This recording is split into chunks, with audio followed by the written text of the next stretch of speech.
Nakunan po ng aming habang tayo mahimbing na natutulog kagabi, may nangyayari palang kalukuhan dyan sa barangay hall ng Barangay Commonwealth. Ito pala mga buang na mga barangay tanod, pag walang pera, ang gagawin, manghuli ng mga residente. Hinuhuli nila. Dadalhin sa presinto. Anong charge ko, sir? May dala kang droga. Anong charge ko? May dala kang sumpak. Anong charge ko? May dala kang kutsilyo. Anong gagawin? Para makalabas, magpiyansa ka. Bukas umaga pa po yun, sir. Hindi, ngayon pwede na. Bigay mo lang sa amin yung pampiyansa. Mga tarantado. Mga tarantado talaga bayan. Hindi ta ngayon. Kagaguhan. Mantakin mo, roronda sila sa barangay. Pag nakita ka niya, patayo-tayo ka niya, huhulihin ka. Dadalhin ka sa barangay. Kunwari, oy, Tomas, sumama ka sa amin. Anong kaso ko, boss? Sumama ka. Ay, wala kang magagawa dahil pupusasan ka. Mga barangay tanto. May kulungan silang sarili sa Barangay Commonwealth. Pupusasan si Tomas. Maya-maya, ikot na naman sila. Nakita na naman si Miko Kalonge. Anong kaso ko, sir? Sumama ka. Tama. Maya-maya, nakita si Maiko. Uminom na umigib lang ng tubig sa labas ng bahay dahil walang tubig sa loob. Sumama ka rin. Anong ginawa ko, sir? Umigib lang. Sumama ka. Dalhin sa kulungan. Isa lang kulungan nila. Sama-sama na yung lalaki, babae. Nakatayo nga lahat. Yung kulungan nakasya pa 5 tao, pinagkasya nila yung 15 katao. My goodness! Lalaki, babae. Ikaw, anong kaso mo? Droga. Paano ka nagdroga?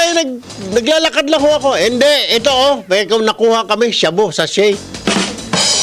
Magpiyansa ka. Magkano? 50 mil. Sasabihin naman yung nahuli na si Miko Kalonge. Ako, sir, wala naman akong ginagawa. Kagaling ko lang sa trabaho, sa call center. Hindi, may dala kang sumpak. Saan ang sumpak? Binuksan yung drawer ni chairman, nandun yung sumpak. Magkano ang piyansa? 20 mil. Si Miko naman, nagigib lang ako, chairman chip. Hindi. Kuhaan ka. Naghitit ka ng marijuana. Magkano pong piyansa noon? 15 mil. Di 50 plus 20. 70. Okay, 85. Kita mo? 85,000 isang gabi ang mga kulukoy na barangay tanod. Di may nagsumbong. Di ni-raid kayo. Nako, sana Batasan PNP, sinakay nyo na ito sa Batasan. Sana sinakay nyo sa Batasan bus liner ito. Ala ng biyahe masyado, konti na pasahero. Sana sinakay nyo na yung 2 tanod na yan. Sino kailangan mo ginawang gatasan yung mga residente? Siyempre, hindi magbabayad, hindi magpapiyansa. At saka ang piyansa dapat sa piskal, hindi kay barangay tanod. Ay, makinig ho kayo, ha? Kayo mga residente dyan, wag ho kayo, alam nyo, know your rights. Dapat ho alamin ninyo ang inyong mga karapatan. Kapag hinuli ho kayo at talagang may kaso kayo, hindi kayo magbabayad ng piyansa sa pulis, hindi kayo magbabayad ng piyansa sa barangay tanod. Ang piyansa ay ibibigay, ilalagak sa korte. May piyansador na sasabihin ng korte, dyan sa labas sa City Hall, meron dyan piyansador. Piyansador. At magbibigay ka ng litrato mo. At itatype nila doon, ito si Miko Kalonge na nahulihan ng sumpak ay pansamantala nakakalaya dahil sa kanyang piyansa na inilagak na 20 mil pesos. Na good at valid itong piyansa na ito habang inuusig ang kanyang kaso o nililitis. Yun ang piyansa. Hindi mo ibibigay kay pulis. Hindi mo ibibigay kay barangay. Ayun lang ya. Dapat talaga si Bakin ito, mga hinayupak na ito. Alright, bayan. Dire-diretso tayo alas 11:32 na ng umaga. Eto tayo, yung sinasabi kong habang sa kahimbingan ng ating tulog, pati ng mga kababayan natin niya sa Barangay Commonwealth, Quezon City, Dalawang barangay tanod arestado matapos mahuling nangungutong ng 30 mil sa mga nahuhuli nila umanong drug suspect. Pinapasukan naman nilang barangay hall, nilusob na ng PNP. Halos 40 individual kabilang ang mga babae at minor de edad nakakulong sa loob ng kanilang barangay hall jail o may selda pa. Ang maaksyong paglusob na yan, eksklusibong natutukan po ng aming Tutok Erwin Tulfo News Team. Narito ang report.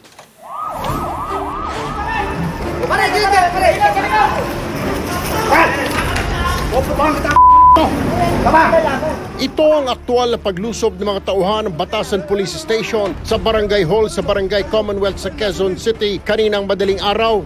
Nagkaputukan at nagkahabulan habang tinutugis ng pulisya ang mga miyembro ng Barangay Peacekeeping Security Officer o mga barangay tanod na inireklamo ng pangingikil. Hoy! Hoy! Hoy!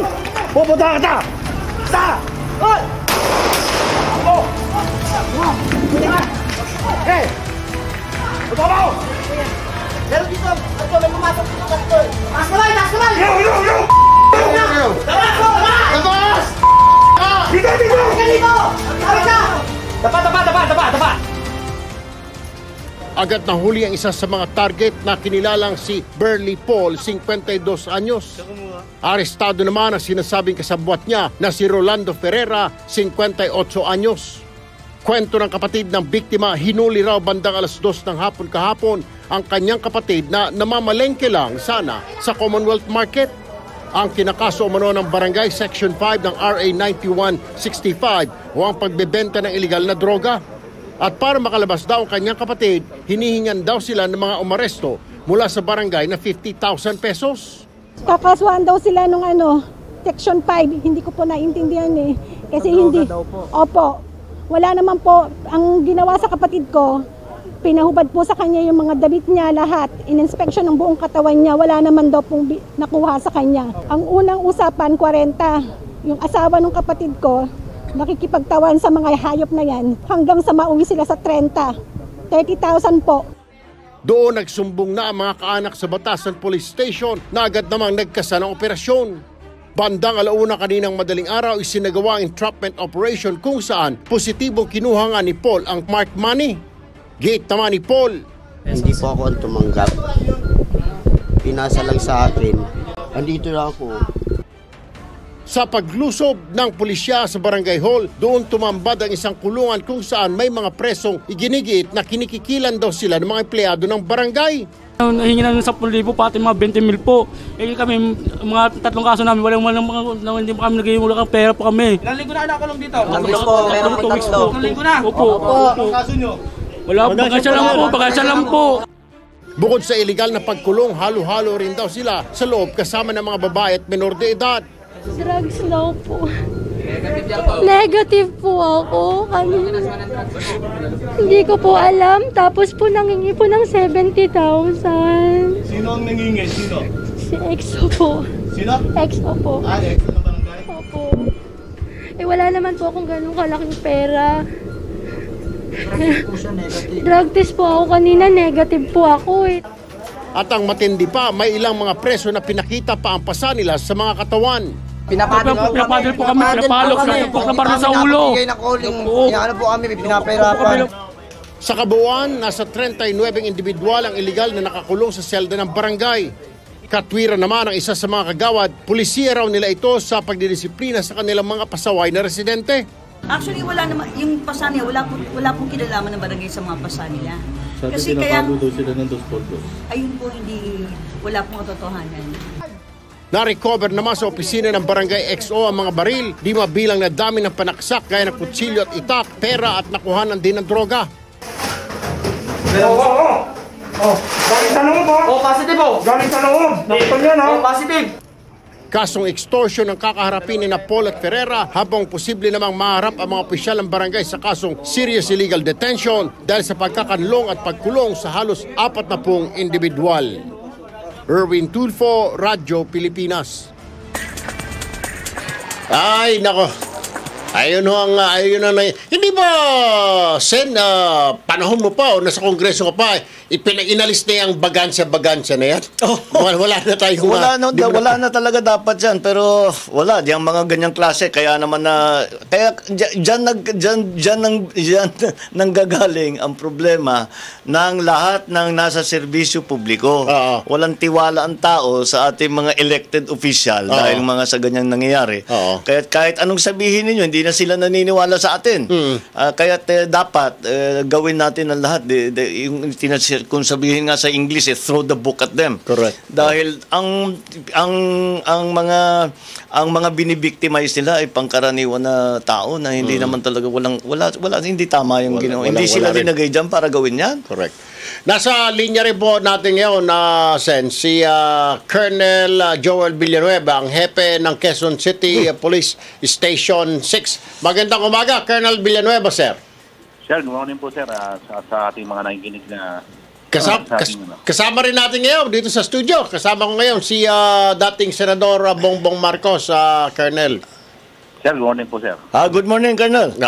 Matanong ka lang, una sa lahat, good job at salamat daw. Sabi ng mga residente ng Commonwealth, parang impyerno. Diyos ko po naman, yung video na nakuna namin, punong-puno yung mga tao doon sa kulungan. Number 2, sinasabi, bagansa. Sabi nga rito ni BBM Colonel, wala na rin kaso bagansa ngayon. Pero ito mga barangay tanod, nanghuhuli pa. At ang kaso, bagansa, Colonel.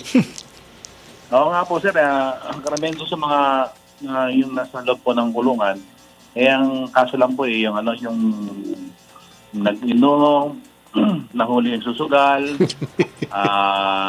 yung pakalat-kalat ka. Actually nga po, hindi nga po nila kinasuhan yung mga nasa loob ng nasa loob ng kulungan. Pwede ba ito, sir? I mean, yung iba, 2 linggo na, hindi pa nila ini-inquest. Mukhang sobra-sobra na yung pag-detain. Illegal detention na siguro ang kaso nito, Colonel Villanueva?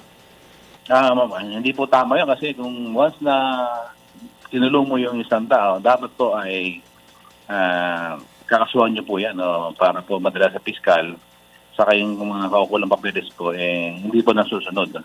Si Barangay Chairman din ho ba at saka mga kagawad, iimbestigahan din, Colonel, kung may kinalaman sila din sa, sabi nga ni BBM, extortion racket daw itong pinagagawa ng barangay, 2 barangay tanod na ito, sir? Kasama po yan po sa investigation po na gagawin po namin sa yung nangyaring yung natuklasan po mga 38 po ng katao sa loob ng kulungan po. Alright. So anong gagawin nyo? Anong disposition nyo rito ngayon sa 38 na kinulong ho nila doon sa kanilang kulungan? Ngayon po, sir, pinapasis po namin, kinukuha na po namin yung statement, yung kung anong dahilan kung bakit sila kinuha o nakulong po sa loob ng, ng barangay hall na yung jail po ng barangay Commonwealth. At atin po ipamamedical kasi na yung iba po doon may mga pasa po sa katawan. Sir, isa pa, di ho ba pag may hinuli sila, dapat iti-turn over nila yan sa presinto, sa polis at wala silang karapatan na ikulong yan ng ilang araw dyan sa kanilang kulungan? Ganun po sana, sir, ang proseso. Pagkakulong po, siguro wala pang 1 oras, dapat po ito na baragad po sa Station 6 yung mga nahuli po nila. Correct. Talagang pag nanakaw. Go ahead. May tatanong daw si BBM sa iyo, Colonel. Colonel Joel, meron lang ako itatanong. Paano niyo naumpisan yung investigasyon? Paano yung pag-develop ng kaso na ito? Saan niyo nakuha yung unang impormasyon para mag-imbestiga, para mahuli ngayon, mag-raid kayo nung ginawa ninyo? Bali po, sir, yung may huli po yung Barangay Commonwealth na yung sa drugs po, yung isang babae po, hinuli po nila kahapon po ng hapon, and then pinapatubos po nila ng halagang 50,000 sa kamag-anak. O yun ang unang naging report ninyo? Opo. Mula noon, nag-imbestiga kayo, nakita ninyo yung ibang mga ginagawa? Opo. Yung bumaba po yung hanggang bumaba ng 30,000 po yung kasundo nila sa areglo po. Very good, Colonel Joel. Keep up the good work. Tama yan. At huwag natin palalampasin yung mga ganyang klaseng mga pangyayari. Yes, sir. Opo. Alright, Colonel Joel Villanueva, Station 6, QCPD Commander. Maraming salamat, sir. Magandang umaga. Mabuhay po ang Station 6. Yes, sir. Good afternoon.